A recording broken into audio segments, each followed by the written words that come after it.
Hi guys! Today we'll be recapping a story called A Saint Who Was Adopted by the Grand Duke. Please like the video and subscribe to the channel. It helps us a lot. Enjoy! Have you ever wondered what it's like to be adopted? Most of us are lucky to grow up with our biological parents, but the truth is, some adopted kids are showered with more love and care than they might have received from their own parents. In this fantasy novel, Saint Dinah, the female protagonist who is suffering from constant abuse and torture, is being captivated for merely being a saint. Then she finds herself back in the time before the tragic events unfolded. Because of this severe pain and exhaustion for her countless regressions, she decides to give up and begs to die. Just when she's near the brink of giving up, a twist of fate unfolds as Archduke Tercia enters the story, extending a surprising offer to become his adopted daughter. Let's immerse ourselves into this fantasy world to witness the protagonist's journey of resilience in the midst of adversity as she navigates her new life with self-discovery and new experiences. On a glitzy, gloomy night in the temple, as three saints make their way toward what appears to be a jail, Dinah, a prisoner, appears to be in great discomfort as she has linen straps over her lips and both wrists are bound in a magic chain. Based on her appearance, she looks deeply helpless. From her hair so messed up to her clothes full of scratches and her skin covered with bruises. What a painful sight! Saint Raphael approaches Dinah with her hair in braids and asks for her help. She has a look of disappointment in her eyes, which are like daggers aimed directly at Dinah. Meanwhile, the horror in Dinah's eyes immediately flashes as she realizes what she means by those threatening eyes. Turns out she's dismayed by the smaller amount of blood she obtained and threatens to cut her skin deeper for more.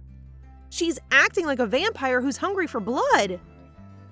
Without warning, Khalid, the male saint, drops to his knees and offers to do the honor of cutting off the captive's hand to draw more blood.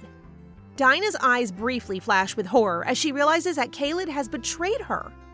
The pain Dinah experiences is terrible. With success, Saint Raphael sips the blood that Khalid took from Dinah's hand. Saint Raphael feels Dinah's blood stream down her throat, and she feels the immense holy power. As soon as she finally gets what she desires, she leaves, leaving Dinah in excruciating pain. In the Austin Empire, under the system of gods, the authority of saints and emperors was balanced. During a time of destruction and epidemics, the world saw no hope. However, Governor Espithos' presence ignited hope, leading to a golden age of over 100 years of peace and light, with a temple dedicated to a saint. This golden age symbolized the power of the saints. Returning to the present, three female servants enter the cell where Dinah is tied up. One of them is Annie, a newbie who can't believe what she sees in front of her. The moment hers and Dinah's eyes meet, Dinah grabs this opportunity to speak to her through her head, convincing her to free her out. Annie walks closer, then unties the strap in Dinah's mouth. Then the next thing they know, she bites her tongue to death. It is her 14th death. A lonely and pathetic death. Once again, Dinah finds herself back to the time before the tragic events. Her 15th regression. How pathetic, right?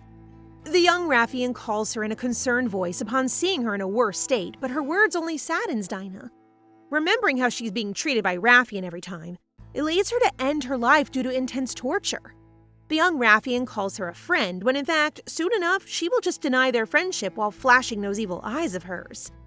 In her previous lives, she remembers how she begged for her life in front of Raphael, who seemed to be unbothered by her pleading expression. She couldn't believe it when Raphael admitted that she never thought of Dinah as a friend. Surprised, tears rolled down Dinah's face as soon as she heard those painful words that felt like daggers stabbing on her chest.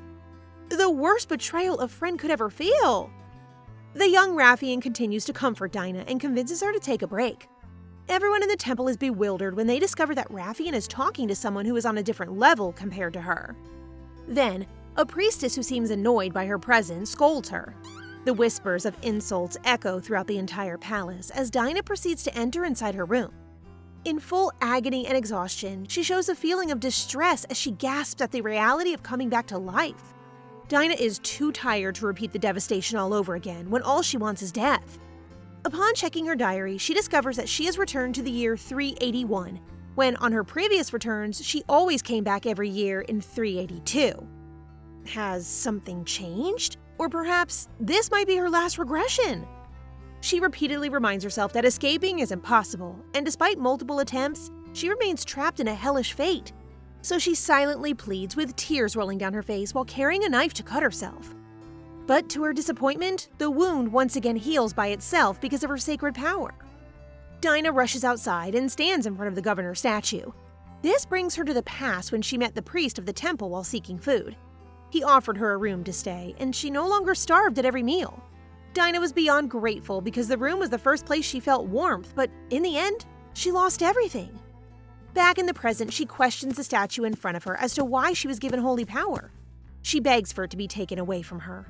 Then all of a sudden, hope appears in her eyes as she remembers that there's a celebration at that time of the year. Every year, the temple festival is held, and Dinah hatches an idea to attend because the Archduke de Haine Teresia, a deranged assassin obsessed with war and slaughter, is expected to be present. She anticipates facing execution if she attempts to attack someone of his caliber. This will be her chance to die. Due to the healing effects of the holy power, Dinah cannot die alone. She must face death at the hands of the monstrous Archduke. With a desperate look, she begins to plan in her mind when suddenly, a male with a charming smile calls her name. He is Khalid, the son of a famous aristocrat and everyone's favorite. Despite liking him, Dinah's affection fades as she recalls how Khalid became the Holy Knight of Rathian and betrayed her by not saving her from the countless repeated hells. He notices her reaction and becomes confused as Dinah leaves him wondering. Meanwhile, Ben Teresia's appearance captivates the maid's attention. With a seductive look, he can entice anyone he meets. Possessing extensive knowledge, he has been by the Archduke's side for 10 years. In the Archduke's abode, he tries to convince Archduke de Haine Teresia about the outfit he's wearing. But no matter how hard he tries, the Highness is stubborn enough to stick with the black outfit despite the event's white theme. Before the two of them head out, two cheerful kids call out to them. Judy Teresia and Dennis Teresia are twins, the Archduke's children. The Archduke promises to buy a bunch of things when he returns, asking for their wishes. Dennis wants a limited edition Voice of the Ruler, but surprisingly, his brother Judy wishes for a little sister. Judy is obviously the nerdy type. All of them are left dumbfounded by Judy's sudden outburst. He is jealous because he's the only one who doesn't have a younger sister among his friends.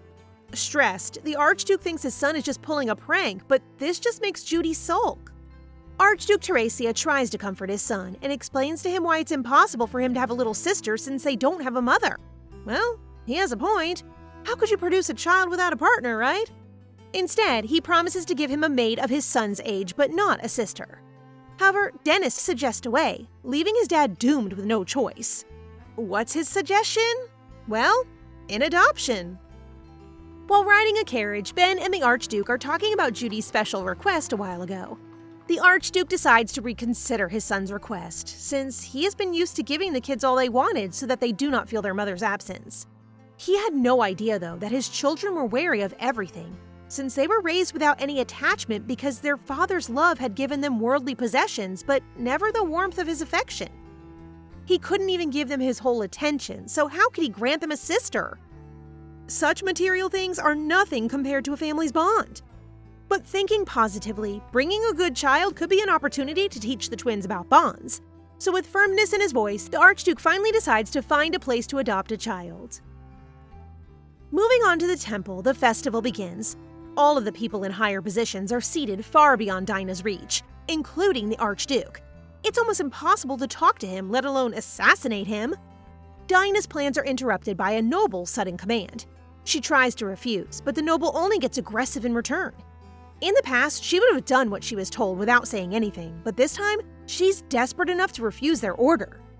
All of the insults come out of the noble's mouth, leaving Dinah in despair since she doesn't want to become an orphan.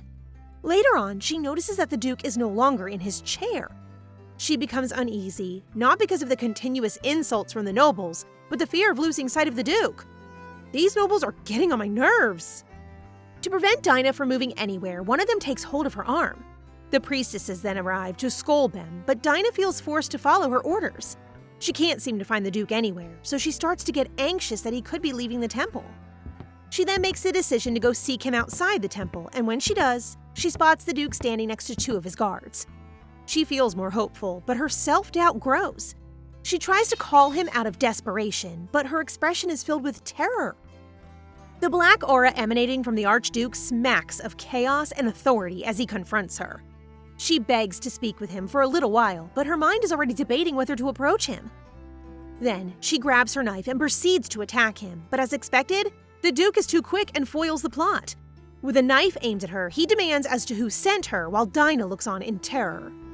Life flashes in front of Dinah, and she recalls how her fate is eternal and her life of misery repeats because finally the time has come for her death. Or as she thought. The knife points directly at her, but instead of fear, there's eagerness in her eyes. The thought of death excites her. This makes the Duke confused, seeing a child wanting to be killed. It's weird, but she's that desperate. She then grabs his hand holding the knife to proceed cutting her neck. But once again, disappointment lingers as she realizes that she's still alive. Meanwhile, the Duke remains curious as to who sent her that she's willing to risk her life. He threatens to kill her if she won't say a word. So as someone who wants to die, Dinah remains silent. The Duke, being impatient, commands his guards to bring her back to the temple, but this only makes Dinah tremble in fear. She begs him to never return her and just to kill her instead. She starts bursting into tears, looking so helpless with desperation and fear in her eyes. Dinah looks so awful, poor thing. The Duke feels intrigued and commands the guards to let her go. He then approaches the poor girl and asks about her age, in which she responds. Dinah is a 12-year-old girl with no parents and living a hellish life. He comes closer and fixes the hair covering her pleading eyes. All of a sudden, he gives her a choice to be his daughter if she really doesn't want to go back to the temple. In tears, Dinah becomes speechless. She wonders how someone can adopt an orphan like her, and as she finds out, it's quite unbelievable. As it happens, the Duke has been seeking for a child to adopt, and he appears to think Dinah is a good fit. She will then become the noblest child. Hearing these words seem like music to her ears. Her hope against the cruelty of the temple. Because this is her only chance to escape her terrible destiny, she consents to let him adopt her. Meanwhile, the Duke recalls how she behaved some time ago, as he is glancing at his helpless child. When he addresses her by name, Dinah pauses, appreciating that someone is interested in knowing her name when no one has ever asked before. Weirdly enough, Dinah thinks of the Duke's eerie yet sincere smile as being affectionate. To finish the adoption process, it will take 5 days. Only then she'd be free and can die. The adoption procedure for Dinah commences, and the Duke initiates a conversation with the 2 temple priests. Upon realizing that the child the Duke wishes to adopt is an orphan living in a slum, the 2 priests make sure the Duke does not select the least desirable option and instead attempt to present a more qualified one. Their response triggers the Duke's anger, and he threatens to cut their tongues off if they continue to oppose his choice. Noticing the escalating anger from His Highness, Ben immediately steps forward to proceed with bribing the 2 greedy priests. How disgusting! Ben and the Duke leave the temple, leaving the greedy priests in great delight. It's supposed to be a donation, but since they're hungry for money, the 2 priests decide to split it in half for them to share instead of donating it to the temple. Meanwhile, Dinah's wound from her encounter with the Duke is finally healed. She's in her room as she begins to discern the reality of her not being able to leave because of her power. Everything just seems so unreal, and expecting anything might hurt her in the end. She becomes increasingly concerned as she considers how the Archduke's kids, who are the noblest children, who would grow up to be prejudiced like other children of great status. She already anticipates being abused due to her status as an orphan. Dinah, poor little thing. It doesn't matter that they abused her, though. All she ever wanted was a means to die. The day comes when Dinah is about to leave the temple. The priestess mentions reminders. She emphasizes how Dinah has to live on her own the moment the Duke decides to abandon her since she no longer belongs to the temple. Along the way, they happen to cross paths with Raffian, who seems confused about the early stroll of the 2. Raffian's jolly smile slowly fades as soon as she hears about Dinah going to the Archduke's house. I don't know if it's jealousy or greed. Either way, she's such a brat. Raffian proceeds to grab Dinah and asks the priestess for permission to bid her goodbye. She then brings Dinah somewhere in the place with full curiosity, provoking the poor girl with her questions. She's showing her true colors already? With her actions, she no longer pretends to be a fake and abusive friend. Before, she used to manipulate Dinah in order for her to stay in the temple, but Dinah will no longer be enticed by her pretension. Dinah's fist clenches when she remembers how Raffian pushes her into this hellish life, yet acts as a friend. Before they part ways, Dinah gives her a farewell gift. everything she says contradicts her own desires, and that is for Raffian to be immersed in great despair. And we will surely witness Raffian's downfall. A sudden flashback occurs at the time when Irene, the Duke's wife, was staring at the bright stars in the sky. The mesmerizing stars catched her attention, and she mentioned how she wanted to name her daughter after a star. Going back to the present, Dinah finally steps out from the door of the place where her hellish fate resides. In that temple, she has been abandoned and betrayed multiple times in every life. A life that starts all over again when she dies, where the same pain is repeated. But finally, this time she will no longer be trapped in that same temple that torments her precious life for several years. Minutes after walking, Ben welcomes her while standing beside a luxury wagon. There's an amusement in her eyes as she's getting the royal treatment for the first time. Of course, Dinah isn't used to this kind of treatment, but Ben reminds her that she will be the only daughter of the Archduke, so her behavior is a family honor. By that, everything sinks in, including the fact that she's an adopted daughter of the Archduke. She enters the wagon, and the presence of the Duke welcomes her. However, Dinah is seated far away, so this makes him wonder if she's uncomfortable. Then his eyes gaze on the old bag she brought. Dinah admits that it's all that she has, so the Duke decides to buy her more things in the future. She kindly refuses his offer, so he thinks that maybe she'll become more comfortable if she asks for what she wants, just like Judy, since he doesn't know what to give her. But there's one thing that he wants to give her: a name. Reminiscing about the past conversation with his wife, he is reminded that if ever they'd be blessed by a daughter, she'd name her Aster, meaning a child who shines like stars. No, such a beautiful name for a pretty girl. She is reluctant to accept it at first, finding it ironic that she has that name given when she has spent her whole existence in the dark. However, eventually she comes to appreciate its lovely meaning. Later on, Dinah falls asleep, and upon looking at her, the Duke recalls those wary eyes when they first met, but now she's sleeping soundly. The Duke notices that her clothes are all messed up. Even a rug seems far better than her clothes. He clenches his fists, blaming the corrupt priests at the temple for treating this girl poorly. And so, the Duke orders Ben to go to Udar, a branded clothing store. In her dream, Aster and a young boy were seated beneath a tree. They started talking when he asked her about her interactions with the Grand Duke. As their talk drew closer, he also expressed concern for her well-being. However, the Grand Duke had just woken her up. Daewin informs her that they are going to the Tercia territory to buy new clothes. He declares that she needs to have a wider variety of clothing for the future. After a while, they arrive at the clothing store. Aster is accompanied by Daewin and Ben. The store's owner, Christian, welcomes them as they arrive. Daewin also seizes the chance to advise the woman on Aster's wardrobe choices. Christian observes that Aster is uncomfortable, so she refrains from mentioning anything about her appearance that would upset her. Christian leans towards Aster, asking about her name, but before Aster can respond, Daewin intervenes and informs Christian of her new name, Aster. When Daewin looks at Aster with a considerate gesture, he assures that they will wait for her. He encourages Aster to take her time and choose the clothes that she wants. Following Christian's directions, Aster is led to a room inside the store and told to wait. She is then given a catalog and persuaded to choose her favorite dresses. But before that, she asks if it's okay to sit on an expensive chair, to which Christian responds affirmatively, making her realize that she's no longer in the temple and her life is about to change. No, baby girl, you'll never go back to that place because we will protect you at all costs. Christian observes Aster with curiosity and apprehension about strange circumstances. However, Aster clings to the catalog that she hasn't yet opened. Nevertheless, Christian makes the decision to give Aster the selected clothing. When Aster views the clothes, she makes an awestruck reaction. Christian proudly shows the store's unique creations as they try with different styles. Aster weighs her options after thinking about the clothing options.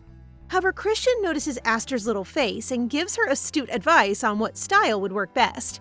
As Christian works her magic on Aster, she says that Aster need not worry about anything and should leave everything to her.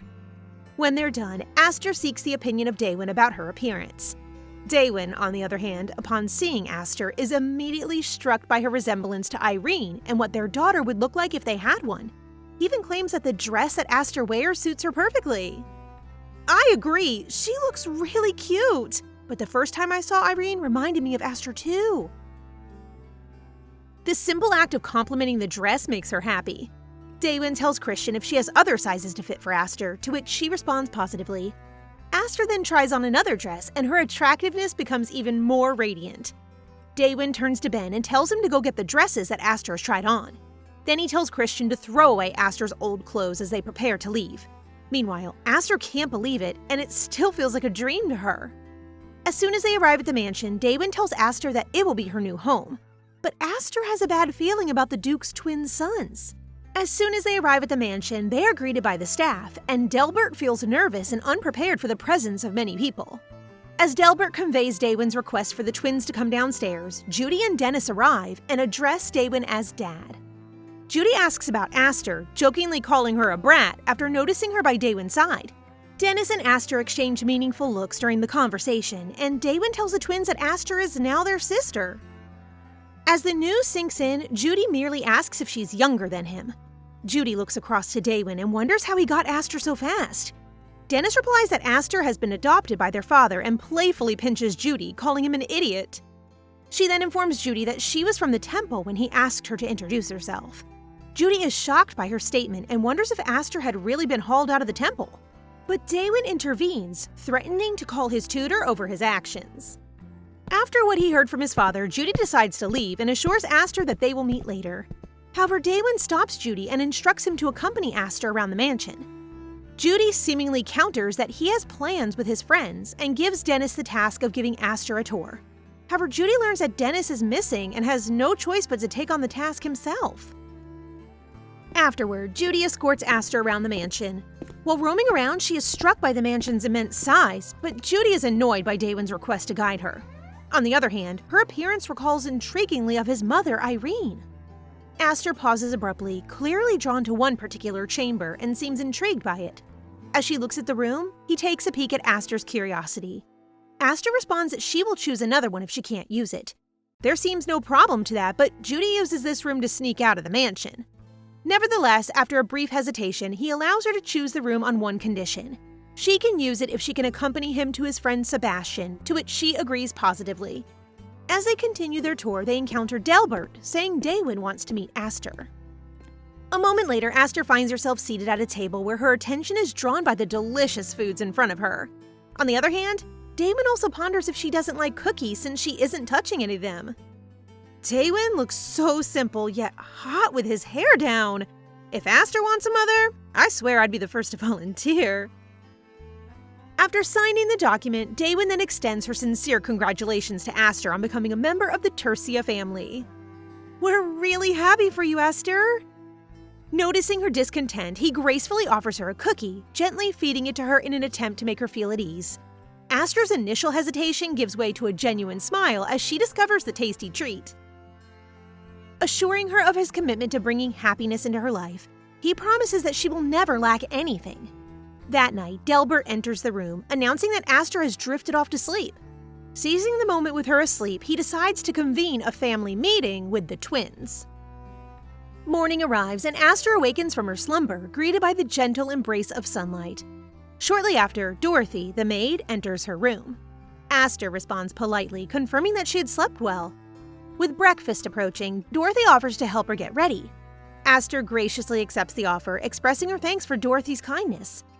Upon reaching the dining table, Aster notices her tableware is missing, causing a slight disappointment. Just then, Dennis approaches her warmly, inviting her to join them and assuring her that her plates will be ready soon. His words lift her spirits. While at the table, Judy's absence becomes apparent, and Dennis speculates that Judy might have overslept. As they settle in, he engages with Aster, confirming her name, to which she responds positively. I like Dennis right now. He's not as cold as when he first met her. Dennis requests Delbert to pour water for Aster and explains his own morning ritual of drinking water for better blood circulation. He encourages her to establish a morning routine for a healthier start to the day. However, she senses a certain distance from Dennis, realizing that he isn't particularly fond of her. So his unexpected initiation of conversation catches her off guard. On the other hand, Dennis recalls his father's words during a family meeting, emphasizing that it doesn't matter where Aster came from, and they shouldn't tease or mistreat her. Daewon adds that from then on, they should protect Aster as they are now a family. Dennis returns to his senses, considering his father's concern towards Aster. Meanwhile, Aster remarks how tasty the water is since she couldn't drink clean water at the temple. Daewon enters the dining room and warmly greets Aster and Dennis. However, Aster addresses him as Lord, which kinda annoys him. Despite this, he remains patient towards her. Thrilled to be at the table with delicious food, Aster struggles with utensils. Dennis notices and takes the lead, teaching her how to use them, and she quickly catches up with it. The sight puts Daewin at ease regarding Dennis's behavior towards her. After Delbert informs Aster of Judy's arranged meeting in the Havel Garden, she agrees to follow soon. Intrigued by Aster's happiness, Dorothy asks to join, and they head to the beautiful garden. Dorothy, considerate as ever, mentions she prepared a lunchbox. Seated upon a bench, they await Judy's arrival. Despite Aster's anticipation, Judy doesn't show up. Dorothy considers suggesting they return home due to the delay, but Aster insists on waiting. Poor Aster, she's been waiting for a while now. Just then, a young boy arrives, boldly approaching Dorothy and Aster. With a direct question, he asks Aster if she's Judy's younger sister, catching her off guard with the unexpected situation. Aster stammers, questioning Sebastian's identity. In response, he becomes furious, gripping her wrist, insinuating that acknowledging her as Judy's sister might hurt his pride. Despite his hold, she quickly frees herself. Then, he makes an offensive proposition, asking her to pay and offering to double it. What does he mean to pay her double? Does he think that Aster's a servant? Aster stays quiet, so Dorothy steps in, warning Sebastian to stop acting badly or she'll report him. He doesn't believe Aster is Judy's sister because they look different, and he says mean things. Despite Dorothy trying to help, he keeps being mean and leaves. Aster shares with Dorothy how hard it is for her to stand up to Sebastian. Their talk is interrupted by Happy, a dog, making the situation lighter. Meanwhile, Judy is disappointed that the talking bird didn't show up. To be sure if Aster might have left, he goes to the garden. There, he finds Aster and Dorothy talking happily with Happy. He angrily asks Aster why she stayed all day and waited for him. I think it must be the other way around since he suggested meeting her at the garden. Yet swiftly, his frustration transforms, evolving from disappointment to genuine concern. In response to his inquiry, Aster reassures him that his delayed arrival didn't bother her. Aster finds herself taken aback when Judy unexpectedly lifts her onto his back. Initially uncertain, she addresses him as Master, but Judy's comforting words quickly ease her apprehension. He suggests adopting the term brother, emphasizing their unique sibling connection. During their return to the mansion, Judy extends an apology for his tardiness, vowing to be more considerate in the future. In turn, Aster offers her own apology, content with the companionship she's found in him. In this moment, she senses a newfound ally in Judy. With a stern tone, Judy advises Aster to place more value on her time and refrain from finding waiting enjoyable. He makes a solemn promise to ensure that no one will make her wait without facing consequences. As they reach the mansion, Delbert notices Judy carrying Aster and rushes to offer assistance. However, Judy stands firm, insisting on keeping her on his back.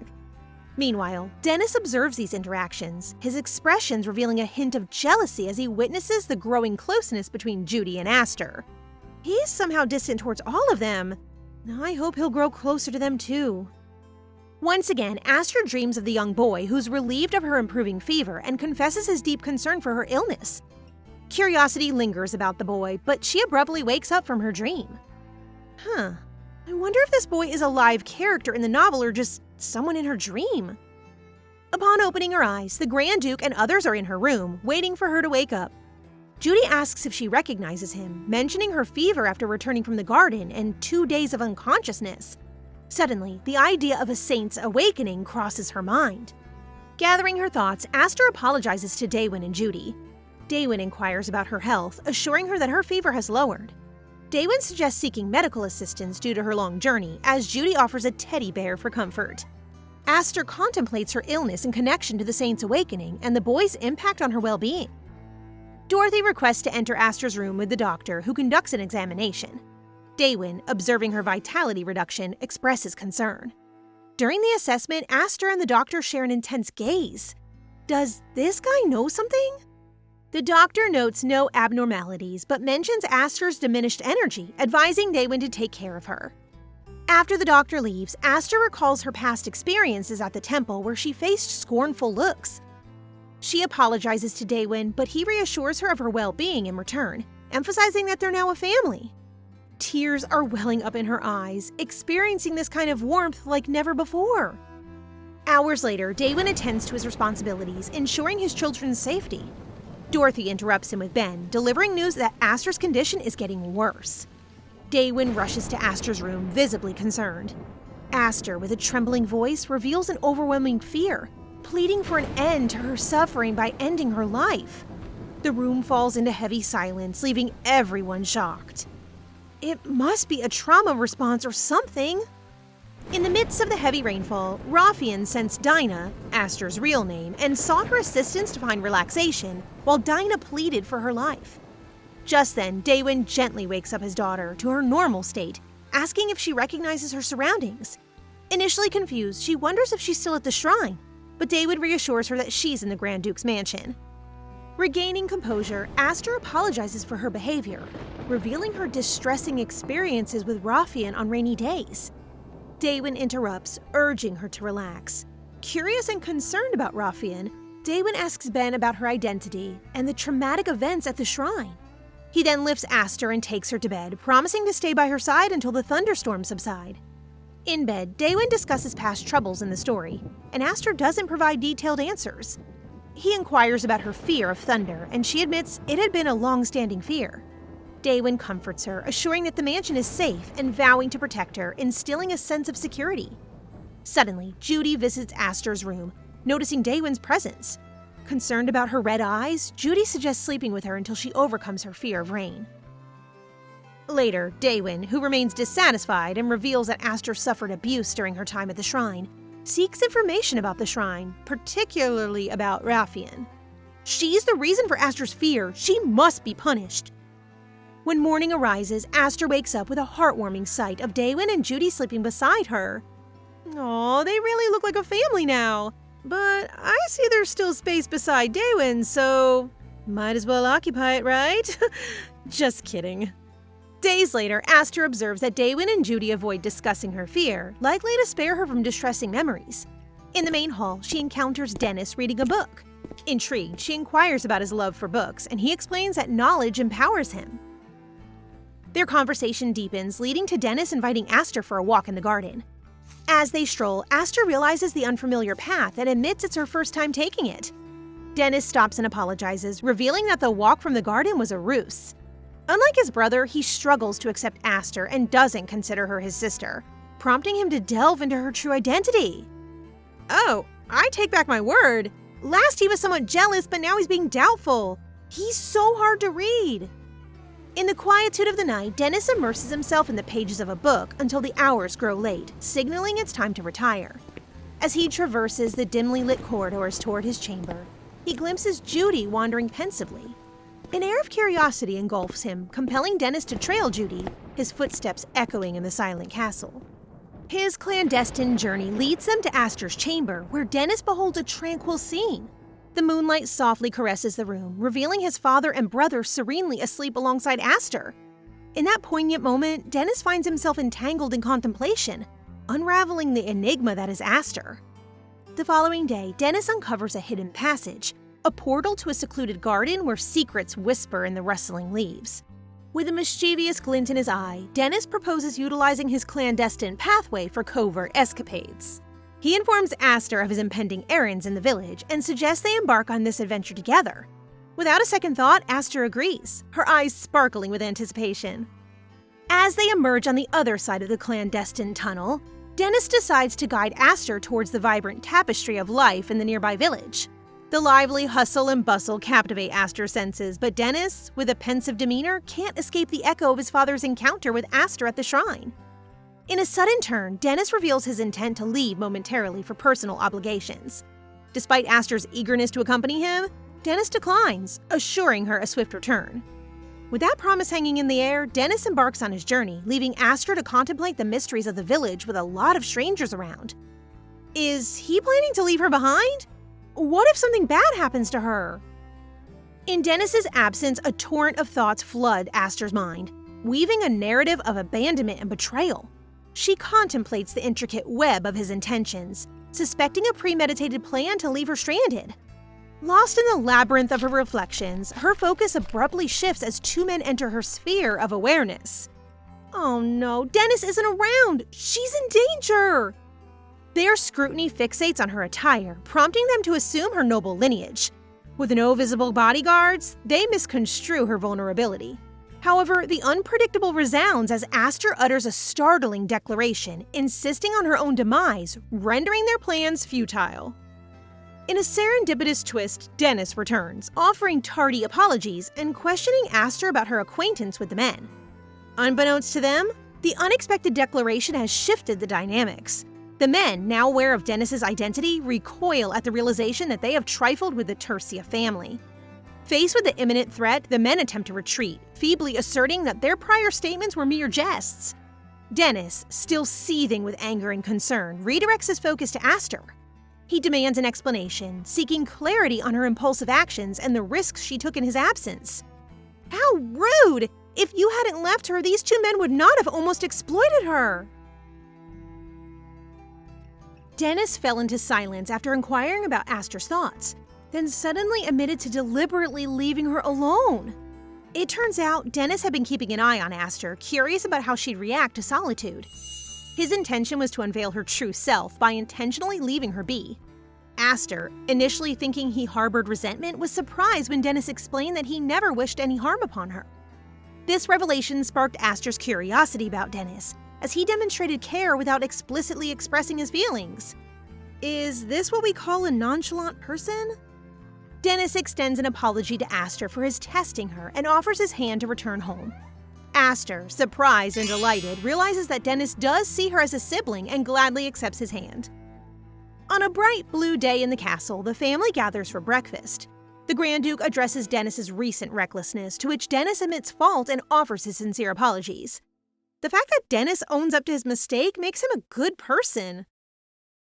The Grand Duke appreciates Dennis's honesty and tells the twins that they should treat Aster as their own sister.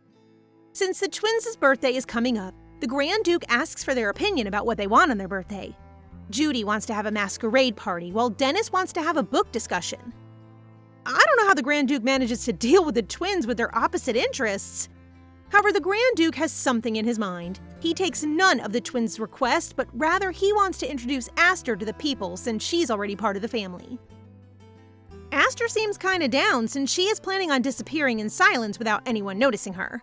But the Grand Duke tells her that he plans to call the best tutors to teach her about proper etiquette and hopes that it would be a great memory to her. In the Grand Duke's office, his assistant announced that they found tutors for Aster. Talented and genius tutors who only accept one student per year. The Grand Duke tells his assistant that they'll pay 3 times the amount just to tutor Aster. Ben notices that everything related to Aster, Daewin never hesitates to spend money on. The assistant also mentions about the abuse in the temple, but to no luck. There are no incidents that have happened. However, the assistant finds a student named Raven, the Lady of Duke Breon, who is said to be the saint in the future. Also, if there are any abuses in the temple, it would be difficult to find out. The Grand Duke tells the assistant to keep investigating. He stood up and gazed out through the window, disappointed that he didn't catch the culprit as to why Aster is acting suicidal, and wondering what exactly happened to her in the temple. It's a lovely morning. Aster is in her room mending with crayons and paper without being worried. She can use expensive paper as much as she wants. How wonderful! This is what she truly deserves as a child. I'm so happy for her. While Aster is drawing, Dorothy goes up to her to check her. Dorothy is surprised about what she sees. Aster draws her. Aster gives her drawing as a present since Dorothy always helps her. Dorothy, being overwhelmed that Aster can draw, wants to tell the Grand Duke about Aster's talent and further compliments her work. No, she's not only cute but also talented. Dorothy, being noisy, catches the attention of Dennis, who went to Aster's room to investigate what happened. Dennis is annoyed when he arrives at Aster's room, which he addresses why Aster calls Judy brother but not him. Aster hesitates to tell Dennis at first, but when she tries, Dennis is flattered about what he heard and proceeds to ask Aster what books she wants to read. Dennis notices that Aster draws something which he requests Aster to draw him, which she refuses since she's not confident about her talent. Dorothy tells Aster to be confident, so Aster accepts Dennis's request. After a while, Aster puts so much concentration on her drawing while Dennis reads his books. Dennis steals a gaze on Aster when he notices that Aster's eyes turn to gold-like color, which Aster notices that Dennis is looking at her. Aster finishes her drawing, which makes Dennis flabbergasted since she has a talent that's worth bragging about. Dennis is so proud of Aster about her talent. All of a sudden, he calls his assistant, Delbert, to brag about his sister's work. For the first time, Aster hears compliments about her talent, and she'd like to receive more of it in the future. I hope she'll gradually overcome her traumas. There's so much more in life, and she deserves all of it. At that moment, Delbert, the butler, brings a message to the Grand Duke concerning the training of his army. Daewin expresses dissatisfaction as he believes everyone is too relaxed, emphasizing the importance of being prepared for war at all times, given the uncertainty of when it might strike. The Grand Duke inquires about Aster, and Delbert informs him that she's in the garden, engrossed in a drawing. Intrigued, the Grand Duke expresses his desire to have his portrait drawn by Aster as well. The Grand Duke strolls through his beautiful garden, accompanied by Delbert. As they walk, the Grand Duke notices Aster deeply engrossed in her drawing, showcasing a high level of concentration. Aster is focused on her drawing. She didn't even notice that the Grand Duke and Delbert are coming to see her. How cute. After a while, Aster contemplates what to draw when she's suddenly taken aback to find the Grand Duke at her side, his presence having gone unnoticed until that moment. Inquisitive, Aster asks when he arrived, and he promptly responds that he has been there for a short while, having known that Aster enjoys drawing in the garden. Expressing a desire to be drawn by Aster, the Grand Duke playfully teases her. Despite his request, Aster remains hesitant, lacking confidence in her artistic abilities. The Grand Duke attempts to convince her to draw a portrait of him, jokingly suggesting that if she refuses, he might seek out another artist for the task. Even the most dangerous person can handle himself well in front of the child without resorting to violence. He's such a good daddy. Aster, feeling a sense of possession, is determined to draw a portrait of the Grand Duke. Delbert, recalling that the Grand Duke generally avoids having his portrait done, makes a mental note of this exception specifically made for Aster. The Grand Duke persists, asking Aster if she truly wants to draw him. Though hesitant, Aster eventually accepts his request. As they are engrossed in their artistic endeavor, Penn, another man, walks into the garden and inquires about the Grand Duke's whereabouts from Delbert. Penn is taken aback to see the Grand Duke engaged in portrait drawing, as he recalls the Grand Duke's aversion to having his portrait done. The Grand Duke, hearing Penn's comment, shoots deathly stares at him, a signal that he must shut his mouth because Aster is listening. Delbert, however, praises Aster's artistic talent, leading Penn to marvel at the unexpected soft side of someone known as the world's demon. Curious about Aster's happiness while drawing, the Duke offers her the opportunity to learn anything she desires, expressing his desire to support her. Aster, feeling puzzled by the Grand Duke's kindness, continues her drawing, questioning if it will meet his expectations. Upon completing her artwork, Aster is uncertain about how the Grand Duke will react. To her surprise, the Grand Duke proudly displays her drawing to Penn and Delbert, eliciting astonishment due to its magnificence. The Grand Duke decides to showcase Aster's portrait at an upcoming dinner party in Tercia. He instructs Delbert to find an alternative fancy frame, expressing gratitude to Aster for her exceptional work. Aster reflects on her initial impression of the Grand Duke, recalling him as a dangerous and unmerciful duke. This stark contrast leaves her feeling awkward, but her heart is so full. The night unfolds with a touch of enchantment as guests from the kingdom stream into the opulent halls of the Grand Duke's mansion, each step echoing with the anticipation of the grand event orchestrated by the master of the house. As the guests shower praises upon the Grand Duke, his countenance betrays a subtle discontent, an undercurrent of emotion beneath the veneer of a gracious host. The Grand Duke's loyal assistant assures him that all preparations are complete. In response, the Grand Duke commands the gathering crowd to assemble, leaving the guests puzzled by the abrupt summons. Their curiosity deepens as an enigmatic object, concealed beneath a shroud, demands their attention. What could lie beneath? Is it a majestic painting or perhaps a treasure of considerable size? The collective imagination of the assembly ignites with speculation, a shared sense of wonder at the undisclosed revelation. With theatrical flair, the Grand Duke unveils the concealed object, revealing none other than a remarkable drawing crafted by Aster. A gasp of amazement ripples through the crowd as they witness the unveiling of this unexpected masterpiece. Compliments and admiration cascade like a waterfall, drowning the room in a symphony of awe. Some guests speculate about the artist, questioning whether renowned painters lent their skill to this exceptional creation.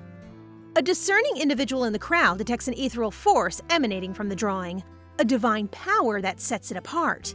In response to mounting inquiries, the Grand Duke discloses the extraordinary truth. His newly adopted daughter, Aster, is the artistic genius behind the masterpiece. The revelation ripples through the assembly, sparking conversations that spread like wildfire. Whispers circulate about the Grand Duke's recent adoption and the significance of this newfound family member. In a display of paternal pride, the Grand Duke emphasizes Aster's importance, declaring an imminent celebration in her honor. He emits an aura that commands both respect and a hint of fear, leaving the guests in awe of his formidable presence. I don't know about you guys, but his scary face is rather funny seeing how a gentle father he is to his children. Amidst the celestial glow of the moon and stars, the festivities continue to unfurl. On a moonlit balcony, the Grand Duke, taking a respite from the revelry, reflects on the serene beauty of the night. In a fortuitous turn, Benjamin, an observant guest, materializes, extending greetings to the Grand Duke. Their conversation weaves through the mysteries of the evening, with Benjamin expressing curiosity about the authenticity of Aster's drawing. As the discourse delves into the mystical, Benjamin contemplates the divine power that seems to radiate from Aster's creation. The notion that this energy suggests a future saint perplexes him, challenging preconceived notions about those with such divine potential. Just then, Benjamin desires a portrait, specifically for Noah, a soul burdened by the weight of suffering. The Grand Duke, wise and understanding, advises Benjamin to seek Aster's perspective, recognizing the profound importance of his daughter's unique insight since he doesn't want to force things on her. Meanwhile, within the confines of Aster's room, a magical flower unfurls its delicate petals, a phenomenon that piques Dorothy's curiosity. Aster attributes this unexpected bloom to her latent divine power, stirring a newfound caution within her. In the hushed quarters of her sanctuary, Aster resolves to guard the secret of her extraordinary abilities, the delicate balance between revelation and concealment becoming ever more precarious in the wake of this mesmerizing night. Beneath the vast blue sky, the temple hums with excitement as other children chat about Raphael, the potential saint in waiting. Their lively discussions echo through the corridors, creating an energetic buzz in the air. Raphael, with a sense of responsibility, heads towards Saint Cespia's room to deliver some medicine. But oh dear, there's a problem. A watchful priest stands guard at the door. The priest, appreciative of Raphael's devotion, praises her for having a heart as beautiful as a summer day. Surprisingly, the priest hands Raphael a potion, a mysterious liquid wrapped in an air of secrecy. Little does Raphael know, this potion might hold something wicked, a brew that could bring harm to Cespia, the person Raphael is supposed to be looking after. Unfazed by the hidden darkness in the potion, Raphael steps into Cespia's room. Inside, a poignant scene unfolds. Cespia lying in a delicate state, her life hanging by a fragile thread. The impending tragedy casts a heavy atmosphere, turning the once peaceful sanctuary into a place shadowed by sorrow. Raphael doesn't deserve to be a saint. She's selfish and abusive to the point where she has to kill or make someone's life miserable just to enjoy her own. In a quiet moment, Raphael's mind drifts back to memories of her father, recalling that the potion she now holds was brought by Duke Breon for the temple, especially for her. Time moves forward, and Raphael finds herself preparing Cespia's medicine, a concoction laced with the very poison that Duke Breon had provided. With a strained smile, she presents the chalice to Cespia, urging her to drink every drop. The facade of care and concern masks the sinister truth hidden within the potion. Meanwhile, in Aster's room, Dorothy is puzzled by the growing number of hyacinth seeds Aster has been requesting. Unbeknownst to Dorothy, Aster is consumed by worries about the impending awakening of the saint. She gazes at the flowers, contemplating their sensitivity to divine energy. Hyacinths, she believes, will be the quickest indicators of her progress.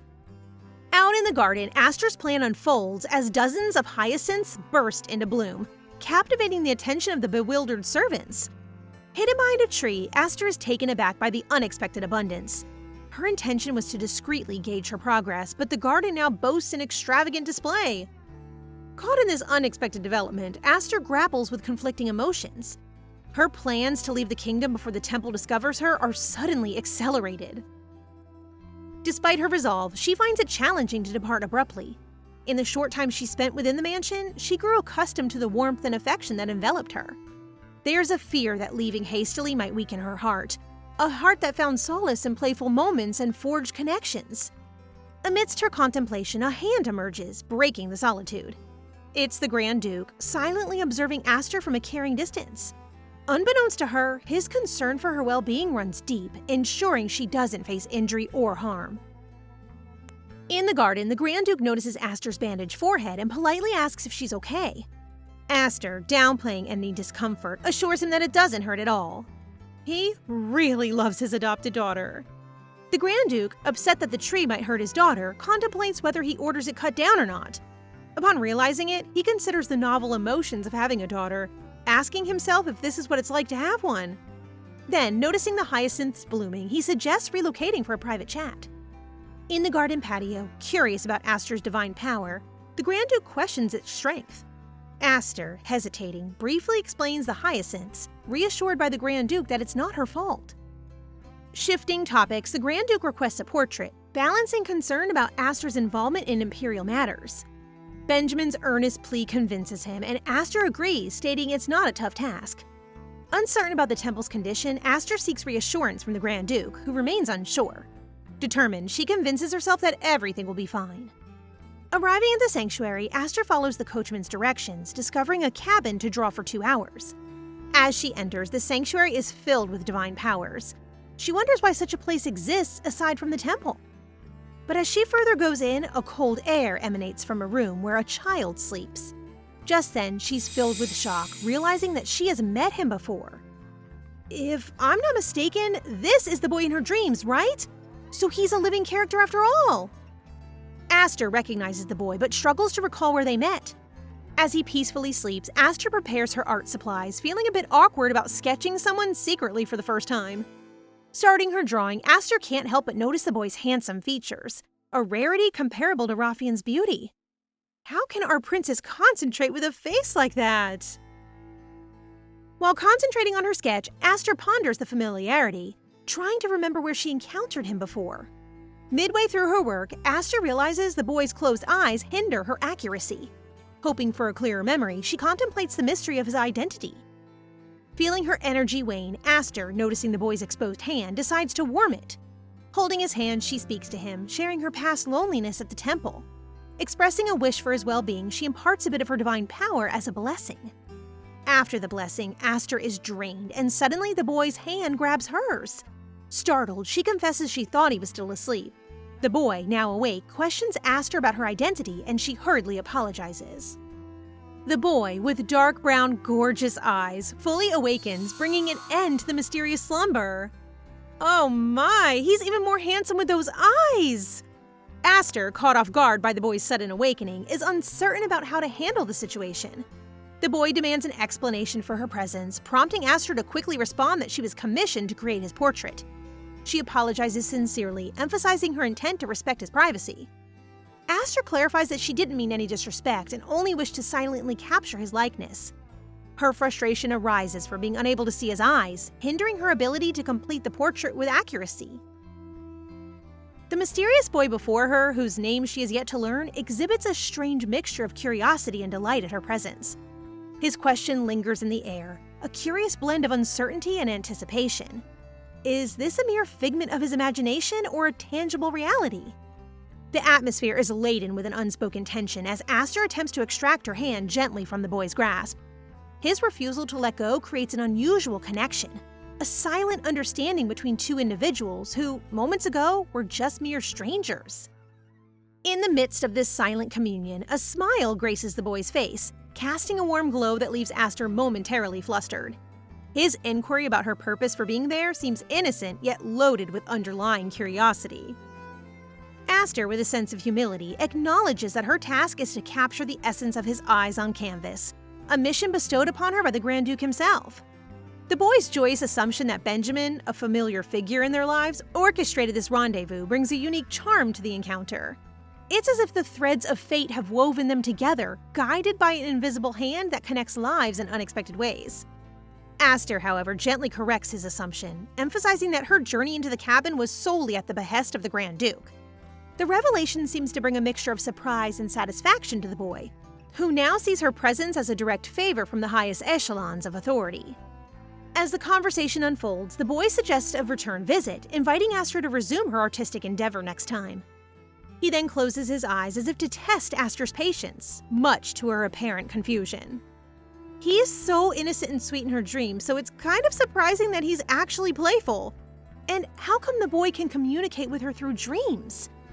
As Aster navigates this mysterious encounter, the story unfolds with hidden layers waiting to be revealed. What truths will Aster uncover in her artistic journey, and how will the boy's presence shape her destiny? The mysterious boy waits for Esther's response after asking if she's willing to come again next time to finish the portrait. However, she seems reluctant to accede to his request. Shortly after, he reveals that he's sick with a very rare incurable disease, and that he's been living here all alone ever since he was born. That is why he's so happy that she visited him. After hearing his story, Esther wonders how lonely it must have been for him, prompting her to recall one of the most traumatizing and lonely days she has experienced in the past. As her thoughts recede because of him, he once again asks when she's going to pay him another visit. Not wanting to promise anything, she tells him that she'll have to ask permission to see if she's allowed to visit again, which he seems to be satisfied to hear. Later that day, Esther bids farewell to the mysterious boy, who eagerly awaits her next visit.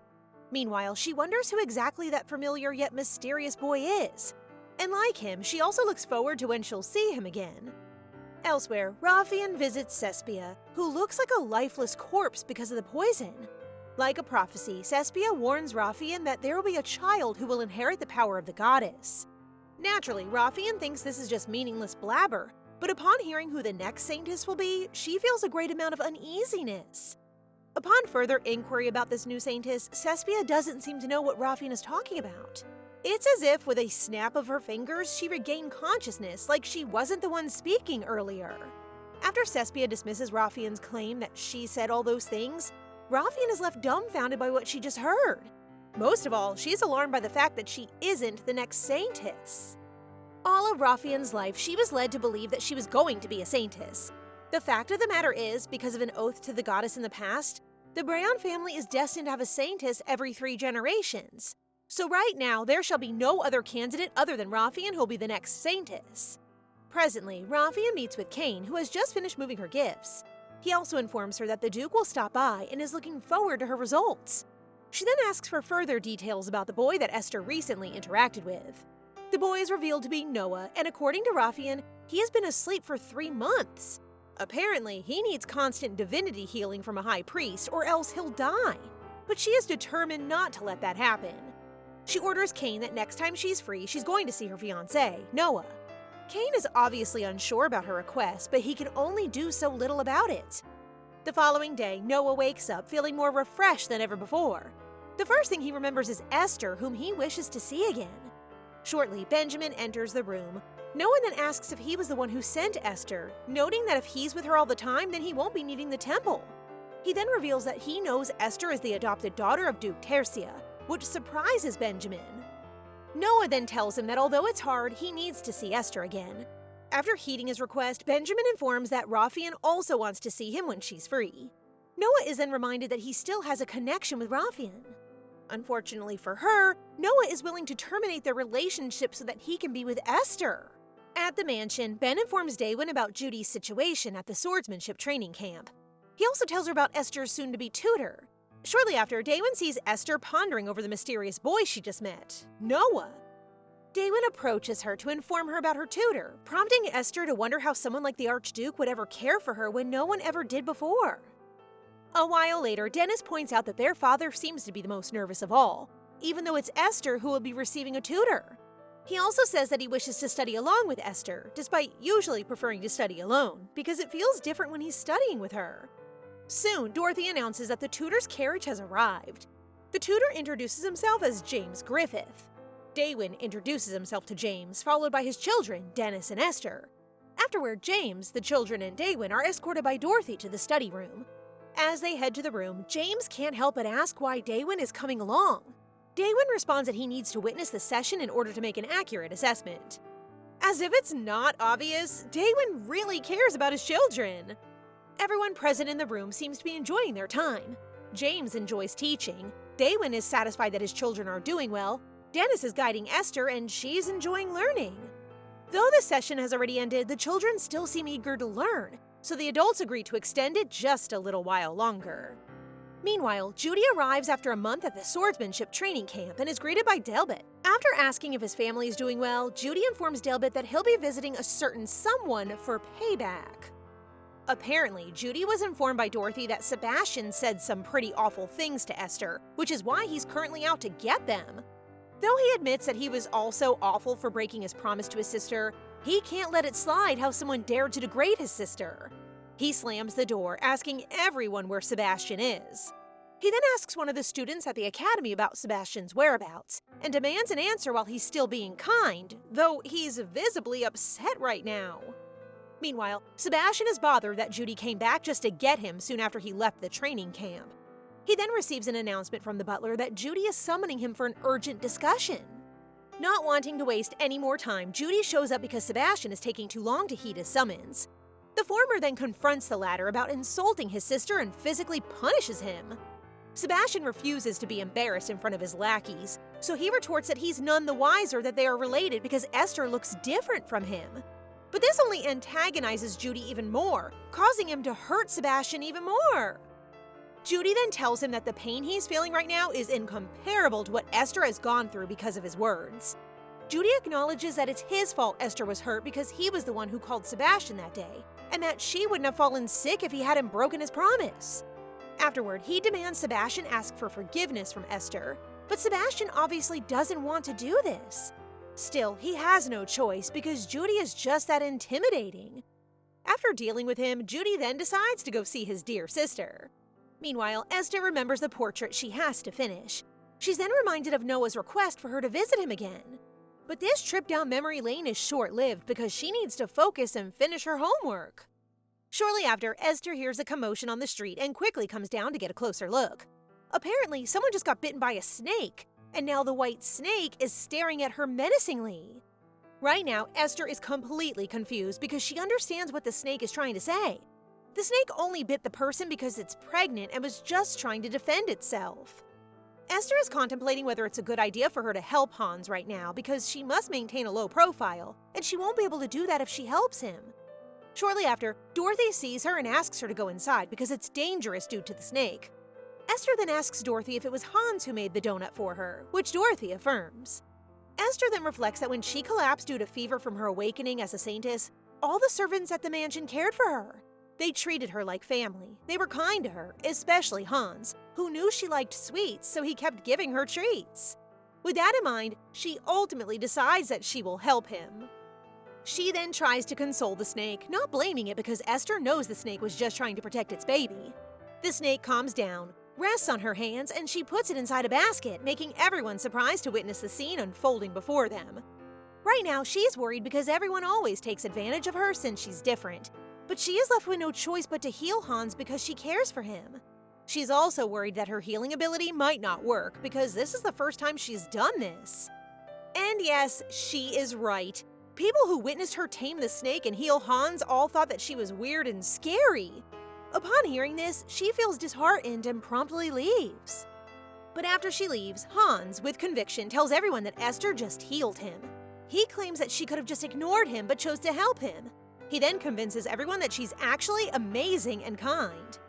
While Hans and her friends are enthusiastic and excited to make sweets as thanks for Esther, Shay, on the other hand, seeks comfort from the snake she just saved because she thinks everyone will hate her. Dennis witnesses Esther tame the snake and use her healing power on Hans. He then quickly browses for the book that explains this rare phenomenon. In the book, according to the High Priest Christopher, the Saintess has the ability to communicate with any kind of animal. It is also noted in the book that such powers are incomparable to ordinary abilities. They are divine powers. In addition, the healing prowess is unparalleled to the point that these powers were called the salvation of the Empire. The book states that the power of the saint will be confirmed when the sacred flower blooms and the user's eyes become golden. This confirms Dennis's suspicion that Esther is indeed a saintess. This revelation prompts him to wonder if his father already knew about this. But one thing remains a mystery. Saintess Cespia is still alive, and in history, there has never been a record of two saintesses existing in a single generation. This is a conundrum, which Dennis suspects means the temple might not even know that Esther is a saintess. If they did, they would never have allowed the Tercia household to adopt Esther. With that in mind, Dennis prepares for what's about to come by accumulating as much knowledge as he can to protect Esther. They never know how the temple would react if this information ever leaks out. Meanwhile, Dorothy is worried because Esther decided to keep the snake as a pet, provided it doesn't poison anyone in the household, of course. Although Esther asked this of the snake, it isn't enough to ease Dorothy's worry. After Dorothy leaves, Esther names the snake Bem Bem, since it is comfortable with her. Shortly after, the mark of the Saintess's awakening starts to grow once again. It appeared ever since she collapsed, and now it gradually glows brighter. Esther then decides to take a nap alongside the snake because she feels tired after using her power earlier. Later, Dorothy worries about having left Esther alone with the snake. After running her errands, she quickly checks on them only to see the two sleeping soundly. Late in the evening, Rafian finally gets the chance to visit Noah. She asks how he was able to wake up without her powers, to which he responds coldly, saying that he can find other means to wake up because he's the prince of the Austin Empire. Rafian then tells him that he shouldn't be so mean to her since she's his fiancée and the next saintess.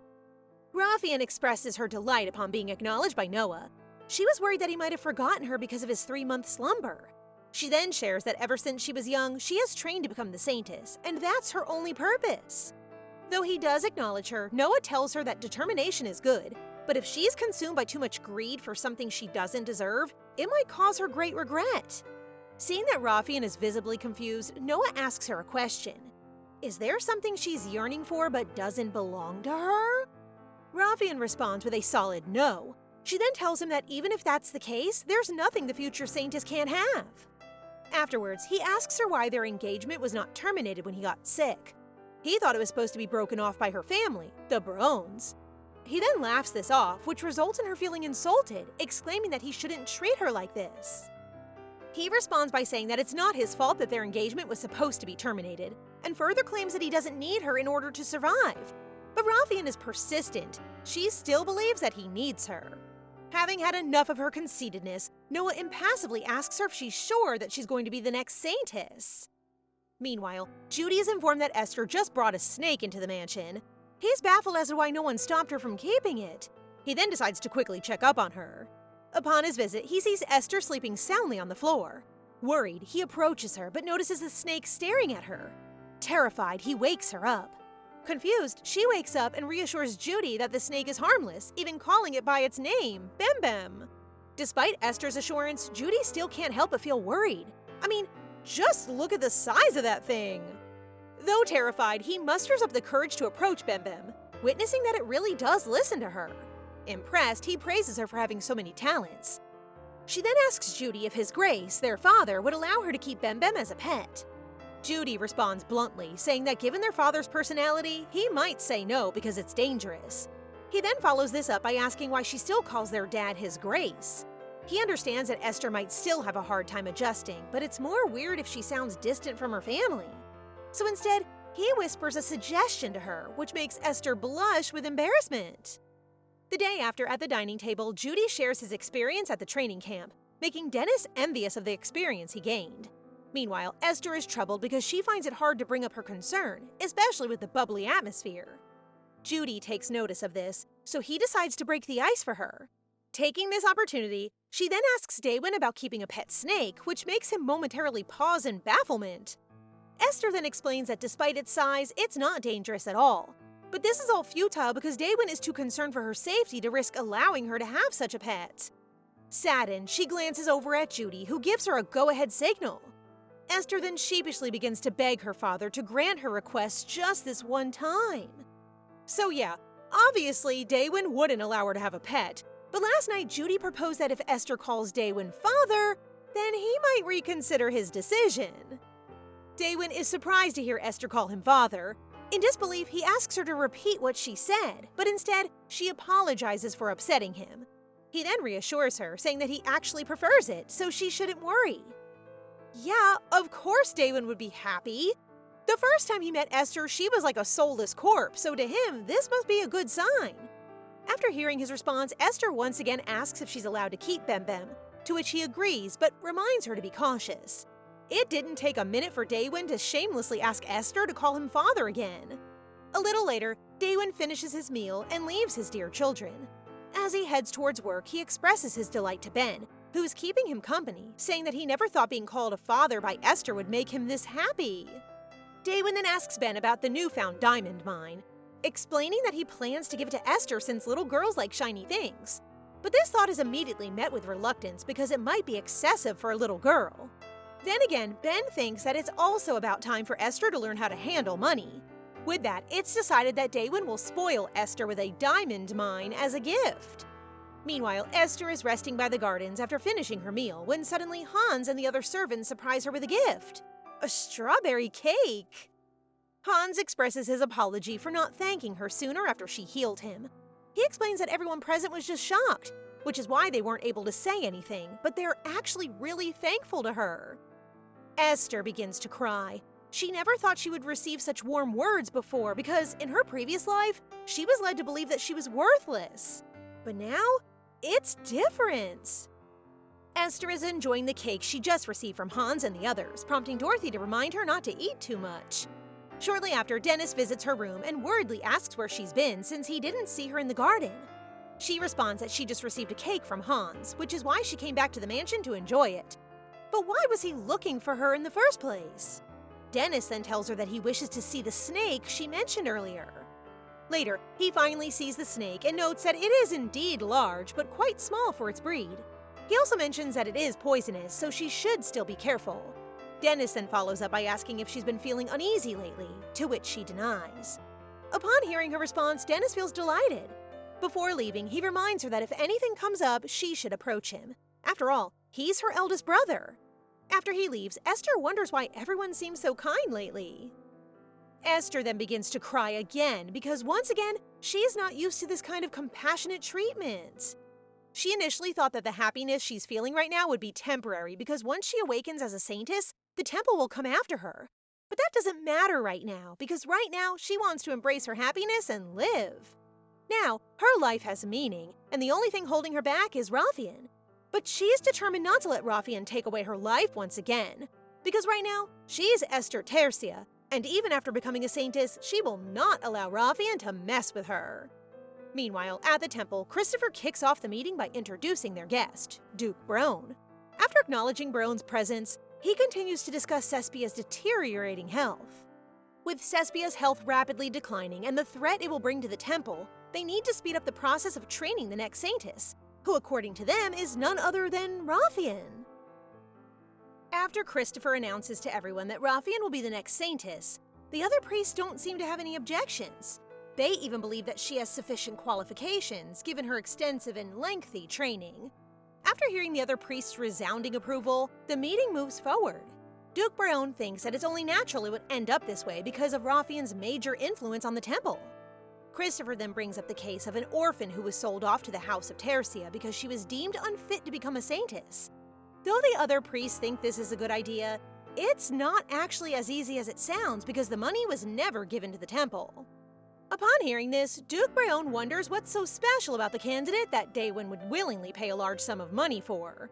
Unable to wrap his head around it, he decides to investigate the matter himself. After the meeting, Duke Brone is greeted by Rathian, who is visibly delighted to see her father. As soon as they settle, Duke Brone asks Rathian what she knows about the next saintess. She is then reminded of Cespia's prophecy and what Noah told her, but of course, she can't tell her father that.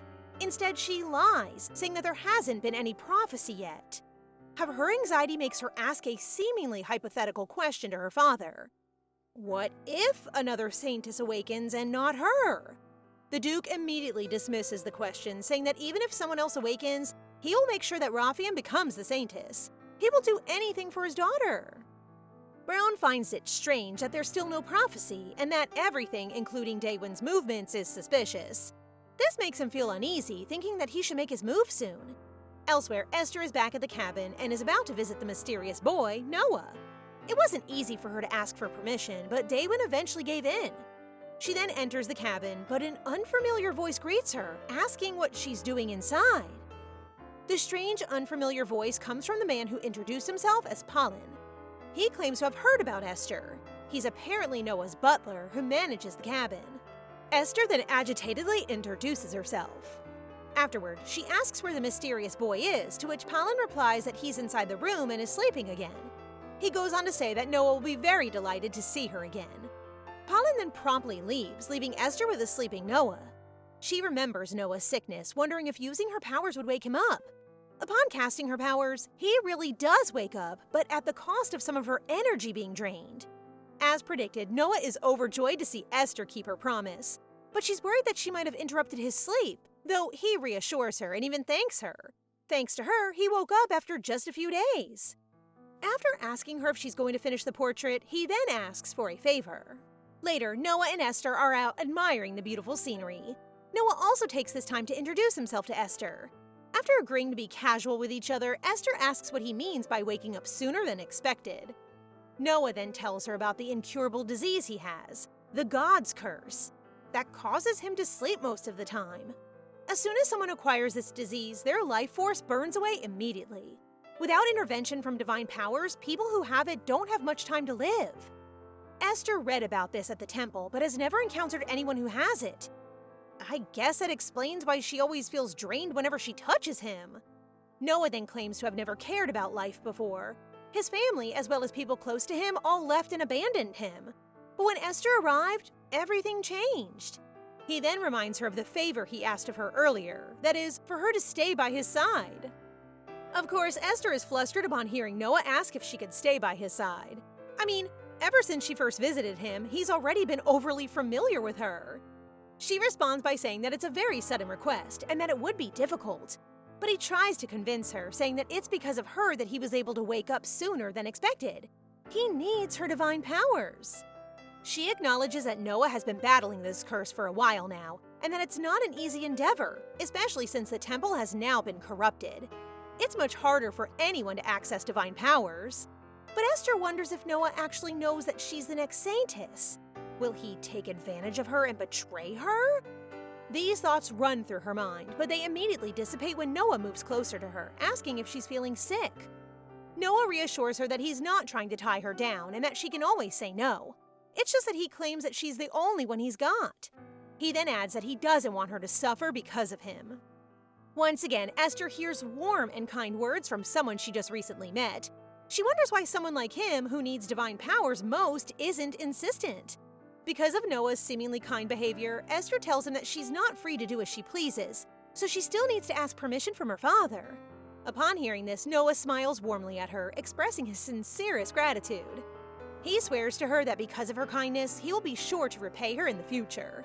Suddenly, Esther feels a menacing aura, as if someone is gazing and peering into her soul. She quickly turns her head, confusing Noah. Elsewhere, Cespia claims to have seen the next saintess, and it's not Raphael. She is perplexed by what she just witnessed. Shortly after, Cespia overhears Raphael's conversation with Verdun, revealing that they have been poisoning her all this time.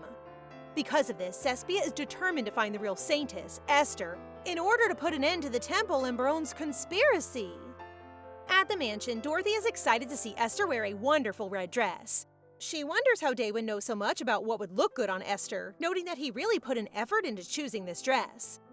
Esther, on the other hand, wonders where they'll be going with such a pretty dress. Dorothy reassures her, saying that she doesn't have to worry since she's going to be with her father Daewin, and without a doubt, wherever it will be wonderful. A little later, Esther rushes down the stairs to meet with her father, who's pleased to see her in such a lovely dress. She then asks if they're going somewhere far away, to which he responds that she'll have to see. Eventually, they arrive at the destination. It's somewhere along the mountains. Daewin then tells her that it would be difficult for a frail little child to walk around, so he proposes to carry her on his back. But Esther passionately says that she's fine on her own and that she can walk by herself, which causes Daewin to be overtly disappointed. After a while of hiking, he looks back to see his daughter panting, prompting him to carry her. Soon after, they arrive at the desired location, revealing the diamond mine that Daewin has long been waiting to give to Esther. Upon hearing that this diamond mine is for her, Esther is left petrified. But she is reminded that she's a Tercia and that she has to be confident given her name and status. This recollection prompts her to ask her father if this is a normal gift for nobles, which he hesitantly affirms. Shortly, the servants finish preparing the refreshments, which makes Esther excitedly dive into them. Daewin ponders that Esther has finally become healthier, not only physically, but in her relationship with other people as well. A big change compared to when he first met her. To top this all off, he gives her unpolished diamond ores, reminding her of what he said when he adopted her. that he'll give her everything, and that still applies now. He then expresses his sentiments, thanking her and wishing her good luck as part of the Tercia family. Esther is still in disbelief. Right before her is a box of diamonds. In her previous life, she couldn't even dream of having something like this. She lived in poverty, and no one even gave her food or clothes in the temple. Everyone treated her poorly. Even the other low-level candidates, who were nobles, were treated less harshly compared to her. But right now, that won't happen again because she's super rich. The riches, as well as the diamond mine, will become a very good asset if she wishes to fight against the temple. She then notices Dorothy and promptly decides to give her a piece of diamond. Of course, Dorothy is too stunned to accept it. She thinks she hasn't done anything to deserve such a gift at all. But Esther insists, saying that the diamond is a token of appreciation for the times Dorothy took good care of her. In tears, Dorothy embraces Esther tightly, expressing her gratitude for such kind words and for the privilege of being her maid. In the evening, Esther sneaks around the mansion after deceiving Dorothy into thinking she's asleep. Little does she know that Judy sees her sneak out of the mansion. Esther is in the garden, practicing her divine powers in preparation for the future. She uses the fountain to practice because, despite overflowing with divine power, she still needs to work on her healing capabilities. But practicing is no easy matter. She fails a couple of times, but in the end manages to purify the fountain she's working on. Even she is amazed because numerous priests can't even accomplish this feat to such a great degree. With her powers, she thinks it's possible to use this fountain as a means to spy on Raphael, and indeed, she does. She then sees Raphael near a body of holy water, but what's eerie about her surveillance is that she also sees a familiar person, Saintess Cespia. Esther is sure that the person she saw was the Saintess Cespia. She recalls that at some point, Cespia stopped appearing at social events, but she never thought she had become bedridden. Esther wonders if Raphael has done something to her. Even if her suspicion is true, there's literally nothing Esther can do right now. Knowing how corrupt the temple is, they will do everything in their power to hide all evidence. She then decides to use her power once more to connect with the holy water and see Cespia again. But upon touching the water, she slowly loses consciousness. Luckily, Judy is there to catch her. He only followed her because he was so worried about her going alone. He never expected to witness such an extraordinary display of divine powers. He wonders who Esther really is. Meanwhile, a man named Avian is walking back and forth restlessly at the gate of the mansion. He is a skilled family doctor with a commoner background. But if that's all he was, he wouldn't be suspiciously pacing around the mansion. Actually, he has an ability that only priests possess, the ability to detect divine powers. When Esther collapsed and all the doctors attended to her, he immediately noticed an astonishing amount of divine power lying dormant within her. Shortly after, Judy arrives carrying Esther. He asks Avian what he's doing, and Avian immediately introduces himself as the family doctor. Upon hearing this, Judy asks him to take a look at Esther because she suddenly fainted. But just as he's about to approach Esther, they are interrupted by Dennis. Judy and Dennis argue briefly, but that brief moment is all Judy needs to realize that Avian is actually a suspicious person. He then tells Avian to scram. After Avian leaves, Dennis asks Judy why he was about to hand Esther over to someone else. After Judy explains, Dennis asks him to follow him because he wishes to discuss matters regarding Esther. The twin brothers enter the mansion with Judy still carrying Esther. Shortly after, Bem Bem approaches them, looking ready to attack. But Dennis reassures his twin brother that Bem Bem is just worried about Esther. Dennis politely asks Bem Bem if they can pass so they can take care of Esther, to which Bem Bem accedes. After laying Esther on her bed, Dennis asks Judy for details of what happened. Judy's story concludes with him saying that Esther is not an ordinary girl. On top of being able to purify the fountain, she can also tame snakes. Dennis then asks if he was scared upon witnessing Esther use her powers, to which Judy denies, noting that he wouldn't be afraid of his own sister. With that said, Dennis drops a bombshell on Judy, that Esther is possibly a saintess. Baffled, Judy retorts that there's already a saintess. He learned this during his swordsmanship training camp. Dennis agrees that this part is a bit strange, but the fact that Esther has a great amount of divine power, as they have witnessed, cannot be refuted. Judy then approaches and watches over the sleeping Esther, still in disbelief that she's a saintess. Just earlier, he thought his heart was going to stop upon seeing his little sister suddenly collapse. He doesn't like the idea that every time she uses her powers, she collapses. Regardless of whether Esther is a saintess or not, it doesn't matter. The most important thing is that she's their little sister. Then it dawns on both of them that once the temple finds out, she'll be taken away from them. Furious, Judy won't let that happen, and the same goes for Dennis. The twins agree to keep this from their father for a little while and protect their sister on their own for now. The following morning, Esther wakes up with a vague memory that she was in the garden. Dorothy comes in to put a newly bloomed freesia flower in the room, but it suddenly grows a little because of Esther's divine powers. Fortunately, Dorothy doesn't notice. Shortly after, Hera enters the room, visibly dispirited. She immediately apologizes profusely to Esther. Upset, Dorothy tells Hera to stop with her vulgar actions and just say what she wants to say. Hera reveals that she has been selling the discarded paintings from the mansion. Initially, she was going to throw them out, but she was blinded by the money. Soon after that, priests from the temple visited Hera's house and wished to meet the artist of the paintings. It would have been fine if it ended there, but Hera accepted compensation from the priests. Not in the form of money, but rather healing powers for her sick sibling. Hera then reveals that she's been given a token by the priest, which the artist should present to the temple. After forgiving Hera, Esther decides to go to the temple, not because of Hera, but because Esther actually wants to visit herself, as there's something bothering her. Later, Esther is wearing a disguise in order to sneak inside the temple, but Dorothy is worried that they might ignore them because they look like commoners. Fortunately, they have a token from Hera, making it easy for them to access the temple. After presenting the token, it takes a while, but they eventually let Esther and Dorothy in, though not without gossip from the guards. Upon entering, they witness a crowd of people lining up to see the new head priest. The guard then tells them they should be grateful for such a rare opportunity to witness this. When they arrive, the guard tells them that only one person can come in, so Esther has to go alone, leaving a worried Dorothy behind. Esther then enters the room and is welcomed by the new head priest. But she is not amused by this at all. After their brief small talk, the new head priest, Faris, gets straight to the point and asks about the paintings Esther drew. He explains that he initially expected someone older and more experienced because of the divine power he felt from those paintings. Esther then asks why he wants to see her in the first place, to which he explains that he wishes for her to create a portrait for him. He reveals that he wants her to paint a portrait of the Saintess Cespia. She accepts the offer. After all, she also wants to meet Cespia. But though she agrees, she asks a very obvious question. Would it be fine for a random artist to paint such an important person? Faris praises Esther's wit and then proceeds to answer, saying that he doesn't plan on letting anyone know about this. In short, this deal is a secret.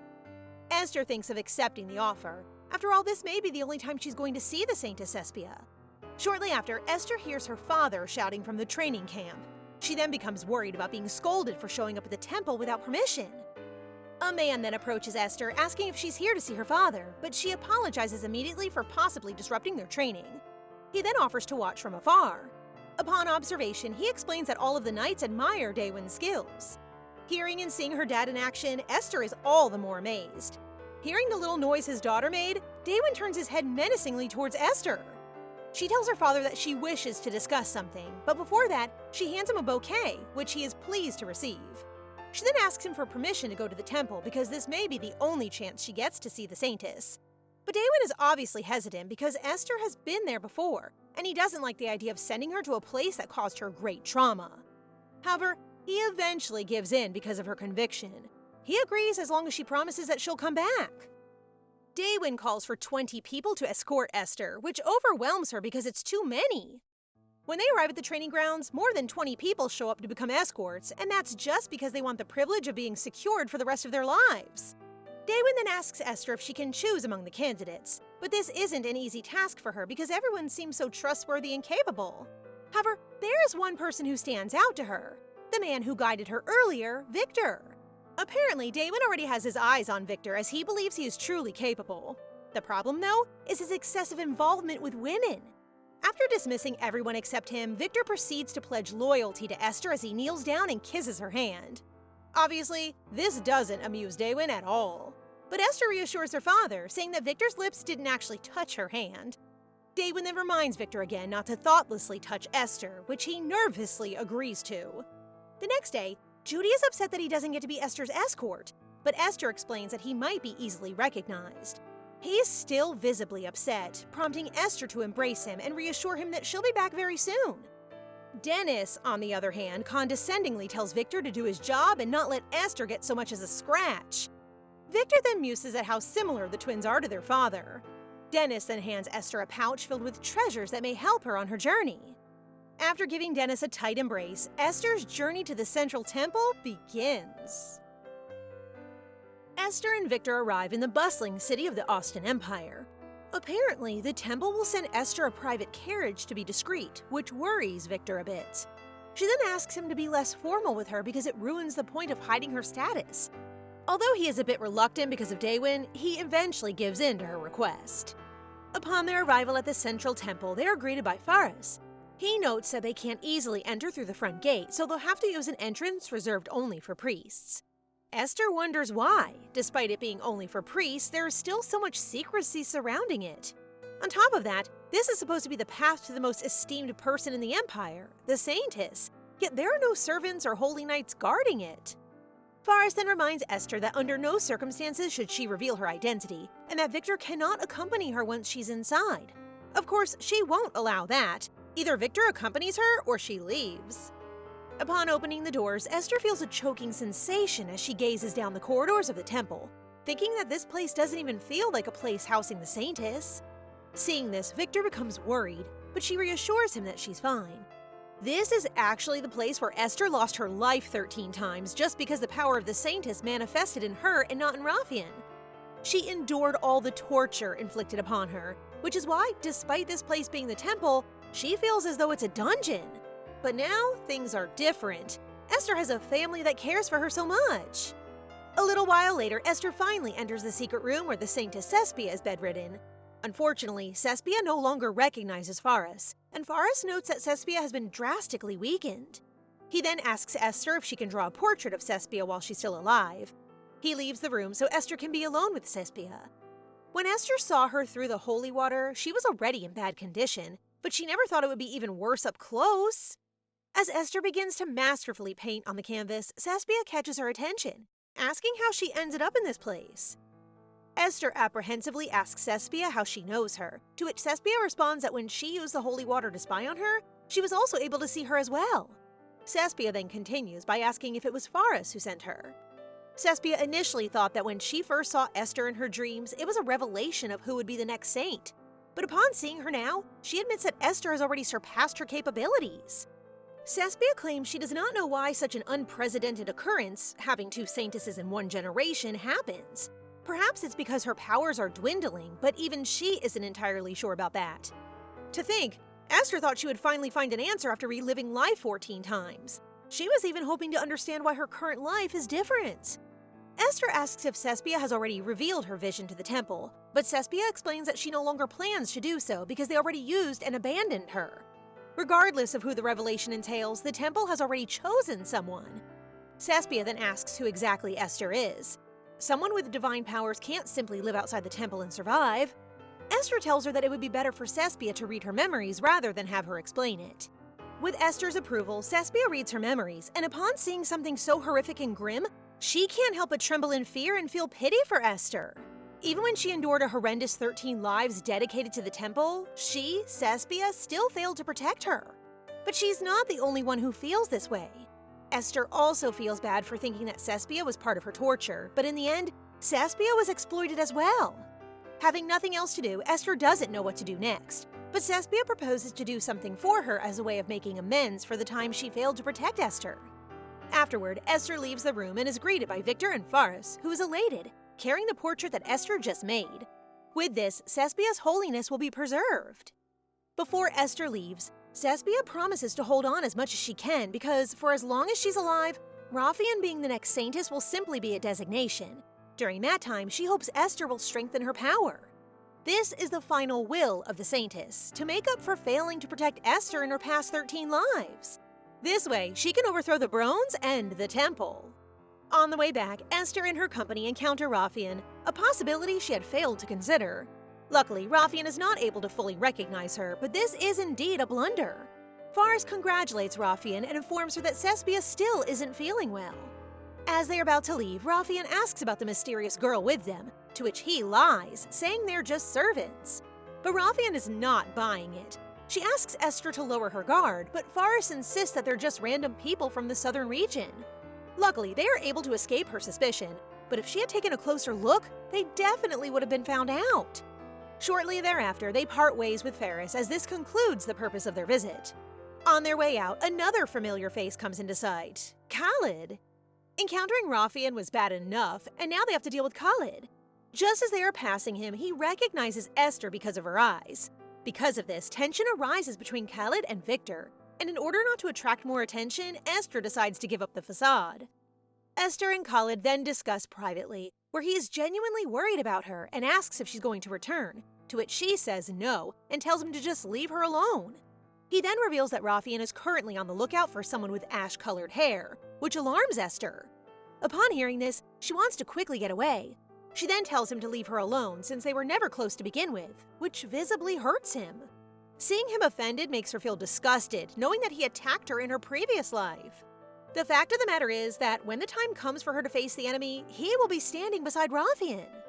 Esther bids Khalid farewell, noting that they'll probably meet again sooner or later. Upon returning to Victor, Esther feels wary, as if encountering Rafian alone was not enough, and now she has just met Khalid. Seeing that she's very exhausted, Victor suggests she should hop on his back. She asks if being carried by their brothers is common among siblings, to which Victor responds that it probably depends on their relationship. He then admits that Esther is quite different. Regardless of whether they're siblings or not, people would gladly help Esther out. A little later, Victor proposes that they stay at an inn since the sun is starting to set. As they head toward the inn, he tells her she should take a nap while he hums a lullaby. Shortly after, a commotion arises when a child steals something, surprising Victor. Just as he is plotting to trip the kid, the child accidentally rips Esther's dress. But she doesn't even flinch and goes back to sleep because she knows Victor will protect her. Victor seems delighted to be serving Esther and is pondering asking Daewin to continue his servitude toward her. Meanwhile, at the Tercia mansion, Daewin has a visitor, the 7th prince, Noah, who seems to be in a healthier state. They then have a lengthy idle chat, which only leaves Daewin suspicious. Shortly after, Noah finally reveals the reason for his visit. He wants to live in the Archduchy.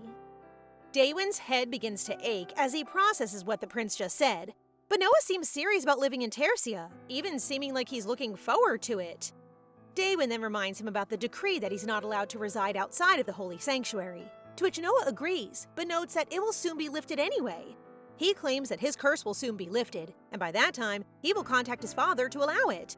But Daewin is still skeptical. In fact, he doesn't even believe that the prince's curse will be lifted.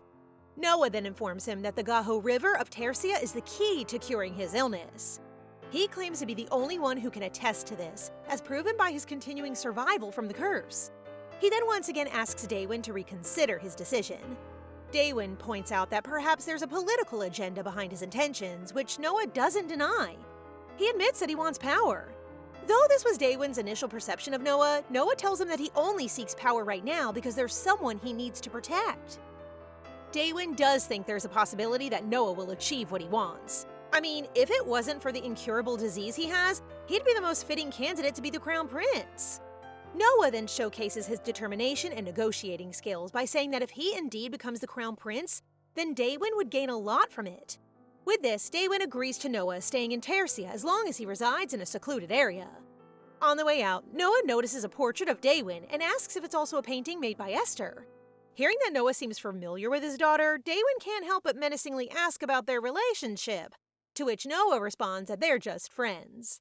After Noah leaves, Daewin acknowledges that once Noah tries to reclaim the spot of crown prince, there will be a bloodbath.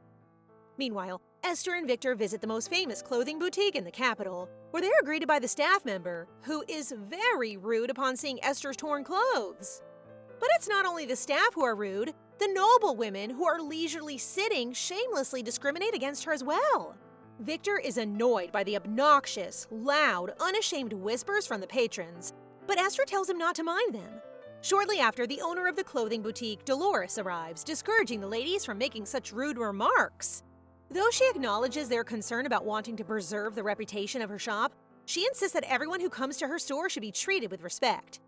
Esther, on the other hand, is left in awe, realizing that people like Dolores, who do not judge by appearances, still exist. Dolores then introduces herself to Esther and Victor, asking Esther what she wants.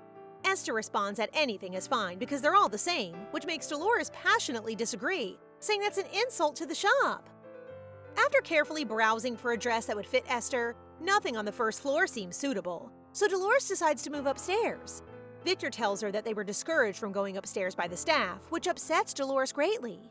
Dolores then goes on a spree trying to pick the perfect dress for Esther, making her a bit overwhelmed and embarrassed. Afterwards, Esther decides to buy all the dresses Dolores prepared for her, using the jewels that Dennis gave her. Of course, this shocks Dolores and the staff members, who thought Esther had no money. Though they were skeptical at first, when Esther reveals that she's actually the daughter of Daewin Tercia, they are petrified in disbelief. On their way home, Victor asks Esther if she enjoyed her purchases, to which she responds delightedly, saying she's never experienced buying so many things with her own money. She also comments on how kind the staff became, which Victor believes was just their way of trying to save the shop. Upon their arrival, they are greeted by an apprehensive Dorothy and Delbert, who seem to be in a hurry. Delbert asks Esther to urgently come with them, as there's a problem that has arisen within the mansion.